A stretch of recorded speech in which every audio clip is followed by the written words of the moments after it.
Ang yung masasabi mo kaya sa mga teenager na nagda-drugs, ganyan? Masabi ko dyan, na talagang sinisira nila yung kalibukasan nila. Bakit? Oh? Sinisira nila yung kalibukasan nila. Wala silang plano sa buhay. Wala silang, walang magiging direksyon ng kanilang kinabukasan. Kaya para sa palagay niyo kuya, ano kaya yung mga reason, yung mga dahilan kung bakit napupunta sila sa ganung buhay, ganyan? Marami kasing dahilan kasi yan. Meron dyan na magiging, kaya naging gano'n ng buhay, naging bastardo. Isa na yan dyan yung, yung broken family. Problema sa pamilya.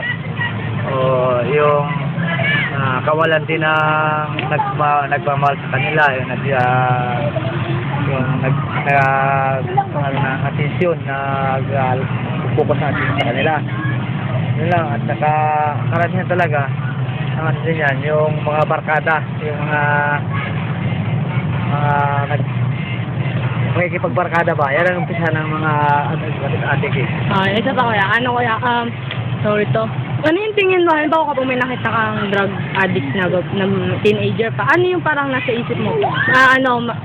I-discriminate mo ba siya? Yung lalo mo pa siyang, bababayaan lang mo? Husga? Oo, husgahan mo ba siya agad? O Hindi ko naman siya husgahan. tulungan mo siyang... Sa akin, minsan kaawaan ko siya at unawain ko na lang na siguro maraming dahilan, may problema sa pamilya o kaya ay yung nalulung din sa sa barkada, maagang sa barkada.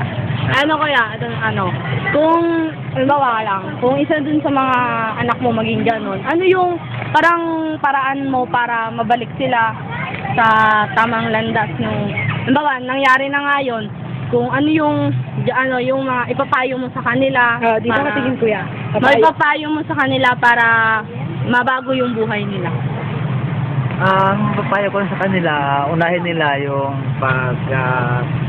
pagdarasal, pagsimba, at kasi wala nang makakapagbago ng buhay natin kundi ang Panginoon. Kung tumutok ka sa Diyos, lagi kang darasal, hindi ka mapapariwara eh. Dahil ang nagsentro natin buhay, kung sisentrohin mo ng buhay mo ang Panginoon, hindi ka mapunta sa masamang bisyo at sa maling daan. Dahil ang Panginoon hindi naman nagbibigay ng maling daan yan, puro tamang daan, di ba? Opo. Yun lang sabi ko, hindi. Magdasal ka, magsimba ka, magbasa ka ng Biblia. Kasi kung lagi ka lang magbasa ng Biblia, wala naman dun yung mga atik-atik eh, wala naman dun yung mga makikita mga sa bisyo. Puro pangaral ng Diyos yung puro sa ikabubuti ng iyong pinapukasan yan eh, ng iyong buhay. Yun lang. Ito kaya, i-blast na lang ito. Ano? Kung naman siya, kung ma-relate o yung yung kasama siya sa pag-aaral, kung yun ano yung masasabi mo sa mga drug addict na sabihin mo na wag ipagpatuloy, wag na nilang gawin yon kasi nga makakasira sa, yung parang about siya sa education, sa pag-aaral nila. Kasi diba yung edukasyon, yon para yon sa magandang bukas natin. Ano yung masasabi mo din sa kanila, din tungkol doon? Basta may connect siya sa pag-aaral.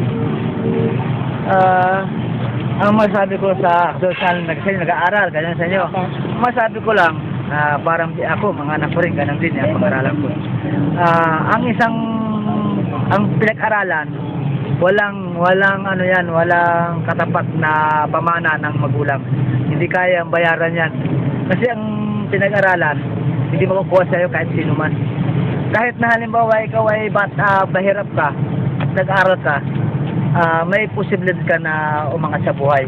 May posibilidad ka na gumanda ang iyong kinabukasan dahil sa pinag-aralan. Ang pinag-aralan, yan ang maganda pamana ng magulang eh. Mayaman ka nga, marami kang pera. Kung ikaw naman ay walang utak, hindi ka naman nag-aral. Hindi mo rin kaya patakbuhin yung kayamanan mo kung wala kang utak, kung wala kang pinag-aralan. Yun lang ang ko kasi kailangan talaga pag-aaral. Kasi ang pinag-aralan, yun din talaga ang